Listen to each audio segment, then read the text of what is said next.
Boa noite, irmãos. Graça e paz a todos, amém.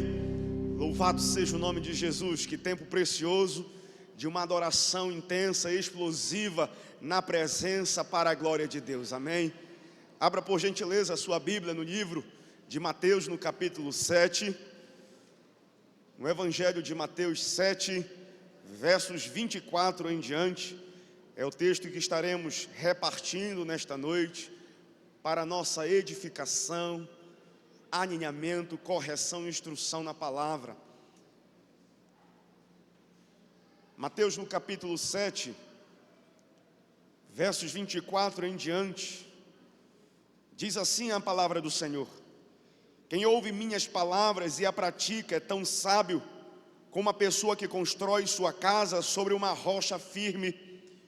Quando vierem as chuvas e as inundações e os ventos castigarem a casa, ela não cairá, pois foi construída sobre uma rocha firme.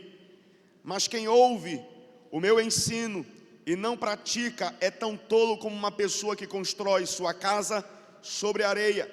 Quando vierem as chuvas, as inundações e os ventos castigarem a casa, ela cairá com grande estrondo. Até aí, irmãos. Pai, no nome de Jesus de Nazaré, queremos louvar o Teu nome, bendizê-lo, pela revelação da Tua mensagem, pela Tua palavra que nos traz um alinhamento, correção, exortação, instrução para a prática da justiça. Queremos nos alegrar ao Senhor, porque o Senhor nos dá uma direção mediante a Tua palavra nesta noite. E pedimos que o Senhor venha calar a voz do nosso eu, nos esconder atrás da cruz de Jesus, que tão somente a Tua voz ecoe nos nossos corações neste lugar. Cala, Senhor, o nosso entendimento e ministra do Teu Espírito ao nosso espírito, que saiamos daqui edificados, fortalecidos, empoderados e encorajados no Senhor a cumprir o nosso propósito. Assim nós oramos e por fé te agradecemos, no nome santo e poderoso de Jesus. Amém e amém. Queridos, o tema desta mensagem que eu trago hoje para repartir com os irmãos é: quem é o Deus da minha casa? Quem é o Deus da minha casa? Quem está governando e liderando a minha família? Aonde a minha casa tem sido alicerçada? Aonde estão os fundamentos da minha casa e do meu lar? Nós estamos em uma campanha evangelística chamado Recebendo Jesus em Minha Casa. E nós estamos também em uma movimentação de 21 dias, orando pela sua casa, orando pela sua família. Estamos em uma movimentação de jejum e oração durante 21 dias. Hoje nós estamos encerrando a primeira semana que iniciamos dia 10, na segunda-feira. E nós estamos partindo para uma próxima semana. E é sobre isso que eu gostaria de falar nesta mesma linha, nesta série de mensagens. E eu queria repartir uma pergunta ao coração dos irmãos: quem é o Deus da sua casa? É interessante, queridos, que quando olhamos para a palavra de Deus, podemos identificar desde os princípios, desde os tempos bíblicos em Gênesis 2, que Deus delega uma autoridade ao homem, para que o homem governe sobre a face da terra.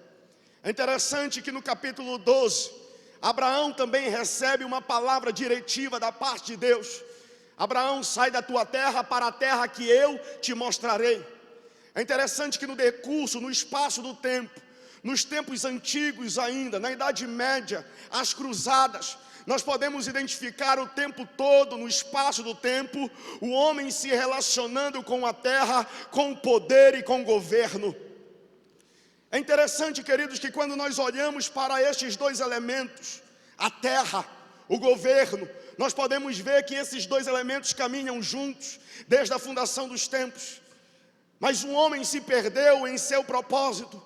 Um homem se perdeu na queda pelo propósito que Deus havia designado. A ordem de Deus era que o homem crescesse, se multiplicasse e se espalhasse sobre a face da terra. Mas com a queda o homem torna a terra uma moeda de troca. E ainda hoje a terra é sinônimo de riqueza, é um recurso muito cobiçado por todas as nações, causa de guerras, divisões entre famílias. Há uma cobiça no coração do homem, não pela terra em si, mas há uma cobiça no coração do homem após a queda, pelo governo, pelo poder e pela riqueza. Eu estou dizendo isso aos irmãos, para que nesta noite venhamos a ter clareza no nosso entendimento, que o que determina o governo da nossa casa é o território que a nossa casa está sendo construída. O que determina o governo do teu lar é aquilo que te mantém.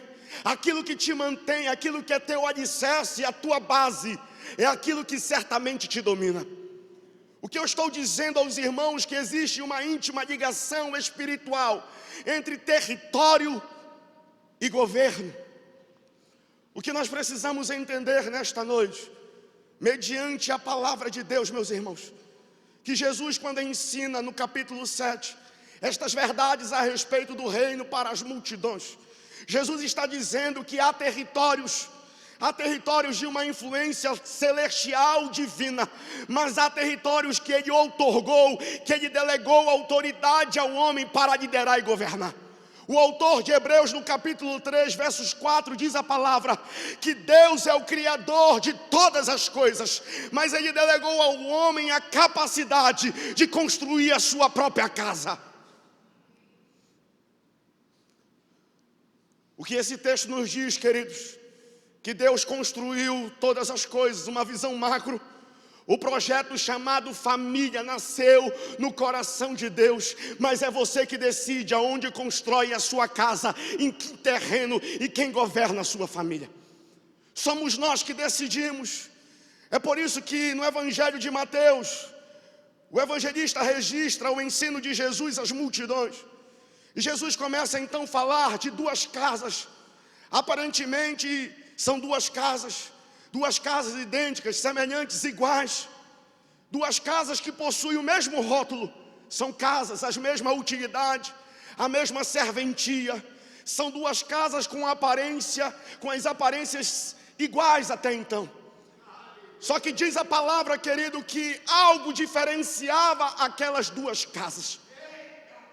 Ei, querido irmão, entenda bem que aquilo que se sustenta, segura, alicerça a sua casa não é a aparência, não é o status, não é o dinheiro que você coloca dentro da casa para a manutenção da família, não é o bem-estar, não é o conforto, mas o que mantém a tua casa de pé são os fundamentos da palavra de Deus. É interessante que Jesus fala de duas casas, tinham a mesma aparência, e aqui há uma representatividade da minha e da sua família, duas famílias. Mas naquele momento do choro, do desespero, naquele momento da angústia, da dor, diz a palavra, quando aquelas casas são assoladas por um vento forte, por uma tempestade revolta, é neste momento que nós descobrimos o que sustenta, quais são os fundamentos da nossa família. E aqui eu queria começar dizendo aos irmãos, eu quero começar pensando na casa que foi edificada sobre a areia. A areia, querido, fala de tudo aquilo que é terreno. A casa edificada na terra, na areia, fala de tudo aquilo que é humano, que é transitório, circunstancial e passageiro. É interessante que em Gênesis o Senhor nos forma do pó da terra, e Eclesiastes diz que é para o pó da terra que nós iremos voltar. É interessante, querido, que aquilo que é circunstancial, vulnerável e passageiro, aqui é Jesus comunicando uma verdade ao nosso coração, que quem constrói, que quem edifica a sua casa sobre a terra, está edificando, construindo sobre tudo aquilo que é vão.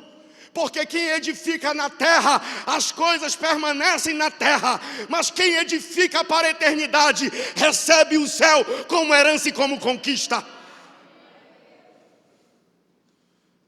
É interessante neste texto, que a terra comunica a nossa humanidade, a nossa fragilidade, a nossa humanidade. É interessante que Deus, quando chama Abraão, Fala a Abraão: Abraão, sai da tua tenda, olha para baixo, olha para a terra, para as tuas circunstâncias, para a tua realidade. Abraão, eu vou converter aquilo que é circunstancial, aquilo que é uma realidade na tua vida, em bênçãos sem medidas por toda a tua dinastia. E Deus fala: Abraão, sai da tua tenda, olha para a terra, incontáveis são os grãos de areia, assim também será a tua descendência. Eu posso ouvir um amém? É interessante, querido, quando Jesus envia os 72 discípulos, Ele dá uma orientação, uma ordem: quem receber a mensagem será um homem de paz. Quantos desejam receber a paz do Senhor, que excede todo entendimento, toda razão, toda lógica humana, na sua vida, na sua casa? Diga amém. E Jesus disse, naquele contexto: mas quem rejeitar, quem nem mesmo quiser ouvir a mensagem, as verdades do reino, sacode a poeira, tira a poeira da tua sandália dos teus pés, deixa a terra ali e segue adiante. É interessante, queridos, que quando Jesus é confrontado, interrogado pelos discípulos na ocasião da mulher adúltera, Jesus defende a mulher e não o pecado dela. Jesus se abaixa e escreve na areia, porque a areia, querido, comunica a nossa natureza humana. A areia comunica, a terra comunica, queridos, a nossa criação, o processo pelo qual fomos criados por Deus. Eu posso ouvir um amém? E a pergunta que eu quero fazer aos irmãos nesta noite, a pergunta que o Espírito Santo ministra ao nosso coração, é: o que tem sido, querido, terra? O que tem sido um ídolo da terra na tua vida? O que tem disputado, o que tem concorrido com o lugar de Deus na tua vida, na tua família? Em nome de Jesus, comece a refletir. A palavra de Deus diz em 1 Timóteo, no capítulo 5, 1 Timóteo, capítulo 5, versos 8, salvo engano: se alguém não cuida de seus parentes, e especialmente de sua própria família, negou a fé e é pior que um descrente. Ei, querido, o convite de Deus nesta noite para eu e você é que você volte para casa para cuidar, para edificar, para fortalecer a sua casa, a sua família, na instrução da justiça da palavra de Deus. É necessário cuidar da sua casa. E o cuidado aqui não é na maneira como você entende. E o cuidado aqui não é na maneira como você sabe, da maneira como você aprendeu no berço, na sua casa, pelos seus ancestrais, pelos seus pais, pelos seus avós, não. Agora você recebeu a revelação da verdade. O Evangelho de Jesus te alcançou, e você precisa pastorear os seus no nome de Jesus. Querido, em nome de Jesus precisamos desmistificar muita coisa. Existem algumas famílias que edificaram a sua casa, o seu lar, a sua família na terra. E quem edifica a sua casa na terra, diz a palavra que com o vento revolto, com a forte tempestade, a casa vai sucumbir. A casa não resiste, mas ela cai. E diz a palavra que ela cai com grande estrondo, fazendo barulho, chamando a atenção de todos. Isso quer dizer, querido, que o pecado, o meu e seu pecado, a culpa pode ser até individual, mas a consequência, o rastro de destruição é catastrófico. O rastro de destruição é para todos. Para aqueles que você mais ama, para aqueles que estão perto de você. Existem algumas famílias que semearam na terra e por isso a casa caiu. Literalmente a casa caiu. A família quebrou. Os sonhos, o projeto, as promessas de Deus. E aqui eu queria rapidamente pontuar. O fim da história de Urias poderia ser totalmente diferente se Urias não colocasse o seu trabalho em primeiro plano e voltasse à sua casa. Urias, guerreiro, valente de guerra de Davi, e voltasse para a sua casa para resolver um assunto pendente. Mas Urias colocou a sua posição, a sua carreira, colocou o seu trabalho em primeiro lugar. E por isso Urias perdeu não somente a sua esposa, mas a sua família e a sua própria vida. Abraão coloca em primeiro lugar e ele disputa o seu coração, colocando a sua realização, o seu sonho, a promessa que Deus havia lhe prometido. E por isso Deus pede a Abraão, Isaque, seu filho da promessa, em sacrifício. Na verdade, o que Deus queria não era Isaque. Na verdade, Deus queria ensinar, ressignificar o coração de Abraão, que o primeiro lugar era devido somente a Ele, o nosso Deus, o nosso Senhor. Abinadab recebeu a arca da aliança por mais de 20 anos na sua casa. A presença manifesta a glória de Deus, mas Abinadab não honrou a presença, não respeitou a arca da aliança na sua casa. E a religiosidade, a mera contemplação de Abinadab, a religiosidade de Abinadab foi tão séria que matou até mesmo seu filho Uzá, por não respeitar, por não honrar a presença. Salomão perdeu dentro de sua própria cabeça. Salomão enlouqueceu, querido, por alianças indevidas. Salomão se perdeu porque ele começou a fazer alianças com reinos que Deus não aprovava. Salomão se perde dentro da sua própria sabedoria, dentro da sua própria mente. E aqui são aquelas pessoas, queridos, que por muitas das vezes não conseguem mais experimentar a presença de Deus, não conseguem mais experimentar a glória de Deus, porque a letra matou. Diz a palavra que a letra sem a presença mata. Muito conhecimento, muito ensino, muita teologia, muita palavra, mas pouca experiência de vida e de fé. Aonde você tem alicerçado a sua casa? Quais são os fundamentos do teu lar? Em nome de Jesus, o que determina o governo da tua casa é o território que te mantém, é o território que você está alicerçado, é o território onde você está enraizado, recebendo nutrientes para a tua fé. Talvez você já tenha ouvido algumas mentiras que aqui nós precisamos desmistificar. Talvez você já tenha acreditado em algumas delas, e quem sabe até mesmo dito, repetido. Talvez você esteja aqui dizendo: meu pastor, hoje eu quero me comprometer. Eu quero me comprometer com o Senhor e ser um cooperador na sua obra, e ser um cooperador para a edificação da minha casa. Eu preciso cuidar para que eu não caia na categoria de ser pior do que um incrédulo. Eu preciso cuidar, pastorear, eu preciso assistir os meus mediante a instrução da palavra, da presença. Mas talvez você já tenha ouvido alguém dizer: mas a minha família é muito difícil, a minha família não quer saber de igreja, a minha família não quer saber de Jesus, a minha família é impossível de ser alcançado por Jesus. Quem somos nós, queridos, para determinar o destino espiritual da nossa casa, da nossa família? Quem somos nós para dizermos que é impossível alguém ser conduzido à presença gloriosa de Jesus, aos pés dele, aos pés da cruz? Quem somos nós, meros pecadores? Talvez você já tenha caído nesse engano, mas talvez você já tenha ouvido, e sempre que você ouvir, sempre que o inimigo vier flertar estes pensamentos, essas ideias na tua mente, você precisa rejeitar, porque você compreende que aquele que alcança a sua casa para Jesus nada tem a ver com quanto sabe de Bíblia, nada tem a ver com quanto fala bem. Aquele que alcança a sua casa, a sua família, os seus, a sua descendência para Jesus, tudo tem a ver com aquilo que vive intensamente nas verdades do reino. Querido, saiba que a verdade que grita dentro da tua casa não é a que sai da tua boca, mas é que a manifesta pela tua vida no nome de Jesus. Os teus precisam ver a verdade que você prega, a mensagem na sua vida.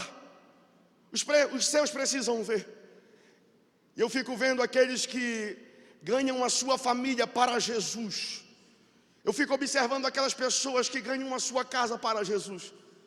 Estas pessoas, queridos, conseguem testemunhar facilmente na rua, na vizinhança, na escola, no trabalho, aonde chega, porque vive o que prega e prega o que vive. Eu posso ouvir um amém?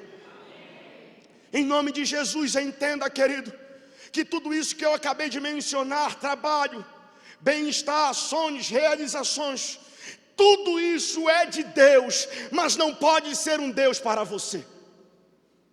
Tudo isso é de Deus, mas não pode se tornar um Deus para você. Não pode se tornar um ídolo na sua vida, aquilo que é da terra. A palavra de Deus nos instrui a guardarmos no nosso coração aquilo que é do céu, que a prata, que a traça não corrói, que o ladrão não pode roubar. Aonde está o teu tesouro, querido, em nome de Jesus? Você precisa entender que tudo isso é de Deus, mas não pode se tornar a bênção de Deus uma maldição para você se afastando da presença dEle. É interessante, querido, que quando a agenda aperta com as coisas da terra, a primeira coisa que abrimos mão é do nosso tempo com Deus. A primeira coisa que negociamos é o nosso tempo no secreto. Os fundamentos, o alicerce, aquilo que está escondido, é a primeira coisa que abrimos mão. Mas o princípio da palavra em Mateus 6,33 não muda. Jesus nos ensina um princípio há mais de 2000 anos, e este princípio continua vivo ainda hoje no nome de Jesus, que é em primeiro lugar o reino de Deus e a sua justiça, na certeza que todas estas coisas aqui mencionadas e muito mais serão acrescentadas no nome de Jesus. O princípio não muda, querido. A verdade do evangelho não muda. Assim como não muda também é o meu dever. Eu não quero gerar um pesar no teu coração, mas uma consciência na tua mente, uma consciência de fé. É o meu dever, a minha responsabilidade de dizer que a palavra não mudou, que o princípio continua o mesmo. É responsabilidade sua testemunhar, falar de Jesus dentro da sua casa, da sua família, e permitir que o Espírito Santo faça a obra no seu devido tempo. Nós precisamos falar. Se não falarmos, certamente muitos morrerão. A obra quem faz, o convencimento quem traz, o entendimento pleno é o Espírito Santo que convence um homem do pecado, do juízo e da justiça. Mas a sua família precisa ver você na frente da microcélula, na reunião familiar, orando, impondo as mãos, repartindo a palavra, testemunhando daquilo que Deus falou com você, testemunhando das verdades, daquilo que Deus fez na sua vida e na sua história. Quando você faz isso, os teus te seguirão, porque verão a glória de Deus, o esplendor de Deus sendo derramado sobre a tua vida, no nome de Jesus. Rejeite todo engano, rejeite todo embaraço de dizer ou pensar: a minha família é o pior lugar para me evangelizar. Diga comigo: a minha família, a minha casa é o melhor ambiente para que eu fale de Jesus. Porque basta você viver, meus irmãos. Basta você viver 24 horas naquilo que você crê, naquilo que você prega para a glória de Deus. Em último lugar, a casa alicerçada sobre a rocha. A casa alicerçada sobre a rocha, querido. A casa que foi estabelecida, edificada, rocha. Rocha fala de tudo aquilo que é eterno. Rocha comunica tudo aquilo que não é perecível, tudo aquilo que é inabalável, tudo aquilo que é seguro. Em várias passagens da palavra, Moisés, Samuel, Davi revelam Deus como a rocha da salvação.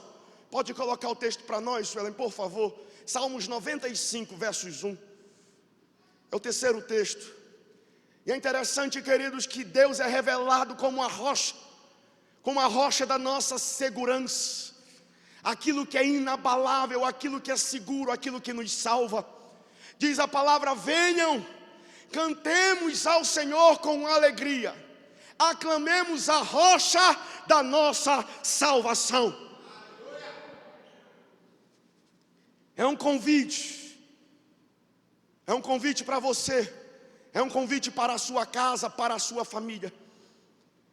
Quando nós entendemos, querido, que rocha comunica a presença do eterno, Quando nós entendemos que rocha comunica a nossa própria salvação, a salvação da nossa família, entendemos que o governo da nossa casa, do nosso lar, a liderança da nossa família está fundamentada na pessoa do Espírito Santo. Está em Deus, querido. É em Jesus. Quando nós olhamos de Gênesis a Apocalipse, podemos ver a palavra de Deus mencionando Jesus como a pedra fundamental, como um alicerce seguro que edifica a igreja, em vários textos mencionados. Mas certa vez Jesus, conversando com os seus discípulos, ele pergunta para Pedro e pergunta: Pedro, quem dizem? O que as multidões, o que as pessoas dizem que eu sou? Olha, uns dizem que tu é um profeta, que tu é mestre, João Batista. E tu, Pedro, quem dizes que eu sou? Tu és o Cristo, o Filho do Deus vivo. E Jesus conclui aquele momento dizendo: e tu és Pedro, e sobre esta pedra, sobre esta afirmação, sobre esta revelação que acabaste de manifestar, eu edificarei a minha igreja, e as portas do Hades não prevalecerão contra ela. É por isso, querido irmão, que já tentaram calar a voz da igreja.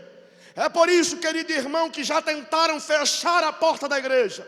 É por isso que tentaram parar a igreja, matando muitos dos nossos irmãos, desde Roma para cá. Mas a igreja continua de portas abertas, porque ela foi edificada na rocha que se chama Cristo Jesus, o nosso Senhor. A igreja de Jesus foi edificada em Cristo Jesus, o Filho de Deus. Isso é maravilhoso, querido. A igreja de Jesus, ela é invencível, ela é imparável. A igreja de Jesus, ela é inabalável. Aonde você está construindo o seu casamento, aonde você está instruindo os seus filhos, que caminho é esse? Que território é esse? O que está alimentando a tua casa?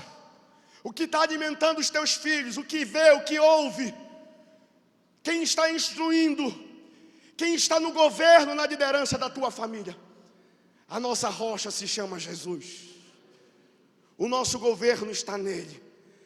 Estamos estabelecidos nele. Estamos agarrados nele. E ele está em nós. A palavra de Deus diz em 1 Pedro, pode botar o texto de Pedro, por gentileza. 1 Pedro 2, 4 ao 5. À medida que vocês se aproximam dele, a pedra viva, rejeitada pelos homens, mas escolhida por Deus e preciosa para ele, vocês também estão sendo utilizados como pedras vivas na edificação de uma casa espiritual, para serem sacerdócio santo, oferecendo sacrifícios espirituais aceitáveis a Deus por meio de Jesus Cristo. O que esse texto está dizendo, querido, é que à medida que você se aproxima da rocha, você também é edificado, você também é fortalecido no nome de Jesus. A palavra edificação no original significa construção. O que será que está sendo construído da parte de Deus na sua vida? O que você está construindo para o ano de 2022? Que você saia daqui declarando, nesses 21 dias de jejum e oração, como o profeta Isaías, no capítulo 61, ano aceitável ao Senhor. Que tudo aquilo que você construa, que tudo aquilo que você edifique, que tudo aquilo que você faça, que tudo aquilo que você levante como ferramenta das tuas mãos, seja no Senhor, em nome de Jesus. A palavra edificação é construção. Talvez você está dizendo aqui, nessa campanha de oração, recebendo Jesus em minha casa, talvez você esteja dizendo: pastor, o meu coração, a minha casa, a minha vida está um canteiro em obras. Deus tem mexido com as minhas estruturas interiores. A minha família está um canteiro de obras. O mar está revolto, o vento está agitado. Está tudo fora de sintonia, está tudo fora de ordem, tudo fora do lugar. Mas a boa notícia que eu te trago nesta noite, meu querido irmão, mediante a palavra de Deus, é que aquele que começou a boa obra é fiel para cumprir em todas as coisas o seu propósito. A boa notícia, se alegre que a glória da segunda casa será bem maior do que a primeira, em nome de Jesus. E a partir de você, você também será uma pedra viva para influenciar, para conduzir a sua casa para a rocha que se chama Jesus. Se alegre, querido, se alegre nesta noite, se alegre em nome de Jesus. Deus começou uma construção, Deus começou a fazer algo, mas talvez você diga: pastor, eu não estou vendo nada. Quanto mais eu oro por ele, pior ele fica. Pastor, eu não estou vendo nada. Quanto mais eu oro, quanto mais eu intercedo, pior a situação fica. Mas eu queria te dizer, querido, que Deus está trabalhando por detrás dos tapumes da tua vida. Ainda que você não veja, mas você sabe que Deus está fazendo algo. Ainda que você não note diferença alguma, mas você sabe que Deus está edificando, que Deus está construindo. Talvez você veja somente aquela crise da obra, poeira por todo lado, escombro por toda parte. Talvez você veja somente um tapume à sua frente, mas saiba que existe um Deus construindo. Atrás de tudo isso, Ele está edificando. E no tempo certo, os tapumes serão removidos. E o Senhor irá revelar o esplendor, a beleza da sua glória na sua casa, na sua vida, no nome de Jesus. O que é que você está construindo em Deus, queridos? De que maneira você está edificando a sua casa? Em que território? Na terra. Aquilo que é da terra fica na terra, mas aquilo que você edifica na eternidade, você alcança, você conquista o céu, preparado por Deus e pelos seus anjos, desde a fundação do mundo. Talvez você diga: pastor, eu tenho me desanimado fácil. Talvez você esteja aqui nesta noite e já pensando: o que eu vou jantar? O que tem lá em casa? Será que a panela ficou descoberta? Será que já tiraram a panela do congelador? Será que está descongelando? Para onde eu vou daqui? Qual é a lanchonete? Talvez você entre no seu lugar secreto e a sua mente fica vagando de um lado para outro, dizendo: eu estou aqui, mas será que eu estou sozinho? Parece que a minha oração não passa do teto. Parece que eu não sinto a presença de Deus em minha vida. Será que Deus está me ouvindo? Você abre a palavra para meditar e aqueles pensamentos surgem: mas eu tenho tanta coisa para resolver. O dia está tão cheio, está tão corrido hoje. Será que eu não estou perdendo tempo? Ei, querido, eu queria tirar um peso do teu coração e te dizer que tudo isso faz parte da nossa natureza caída, corrompida, da nossa natureza humana. E às vezes é o diabo flertando na tua mente. O que você precisa fazer é se levantar, se posicionar em guerra. O que você precisa fazer em nome de Jesus é rejeitar todo engano e voltar imediatamente para o teu tempo a sós com Deus. Não negocie, não barganhe, não comercialize o tempo que Deus te deu para ser um tempo de comunhão, relacionamento e intimidade com Ele. Em nome de Jesus. Mas meu pastor, eu não estou sentindo Deus. Eu estou lendo a Bíblia e não entendo nada. Eu estou orando e parece que eu não sei, os meus pensamentos ficam vagando. Continua buscando, continua orando, continua meditando, até que do alto algo aconteça. Continua até receber virtude e poder do Espírito Santo. Permanece aonde você está, neste ambiente de construção, de edificação espiritual.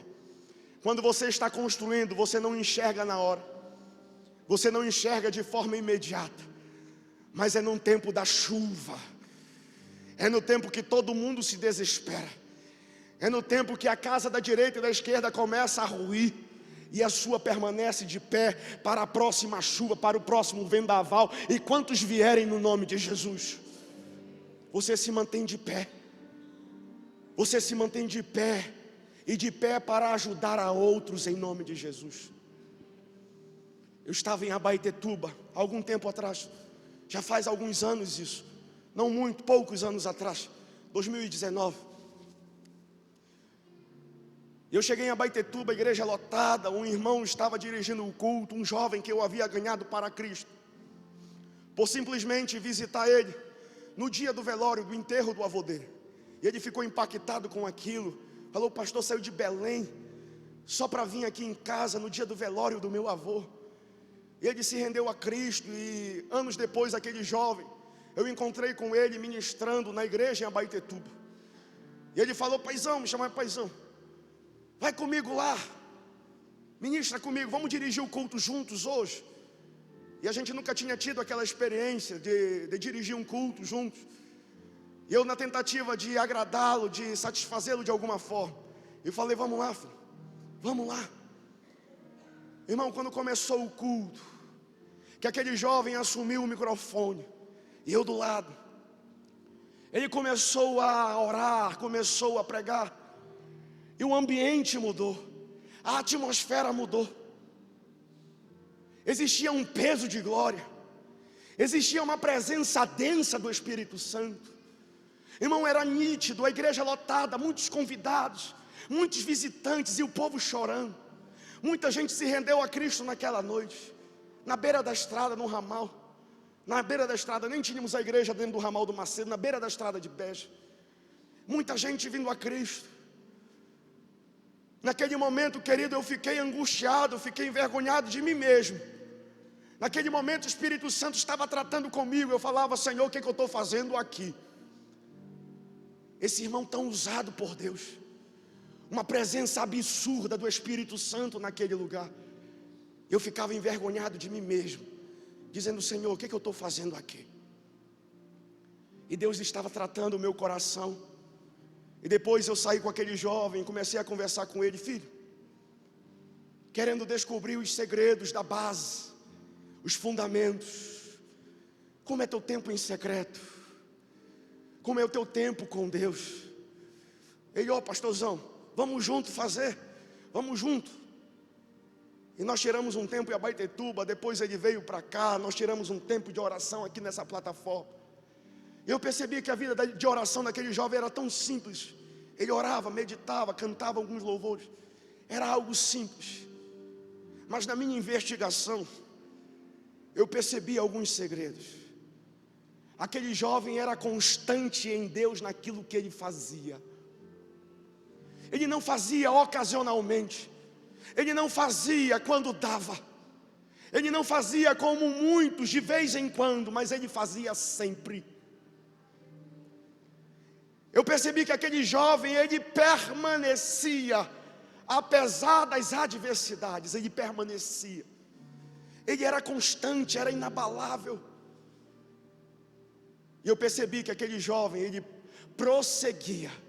Ele não se satisfazia com aquilo que ele havia recebido de Deus, mas havia uma sede, havia uma fome insaciável, e sempre ele queria mais. Nós estávamos orando certa vez na mata, e ele falou: pastor, eu recebi algo novo da parte de Deus, e eu quero mais de Deus na minha vida. Era alguém faminto, alguém que desejava, que buscava a presença de Deus. Aquele jovem não está sozinho mais na sua igreja, lá em Abaetetuba, na nossa igreja. Aquele jovem hoje está com toda a sua casa, com toda a sua família, pelos seus alicerces, pelos seus fundamentos, que estão na rocha, que estão em Deus. Permaneça, seja constante e prossiga. Não se limite naquilo que Deus te deu, mas prossiga no entendimento, na revelação daquilo que Ele tem a fazer na tua vida, no nome de Jesus. Fique de pé juntamente comigo, e nós vamos orar nesta noite.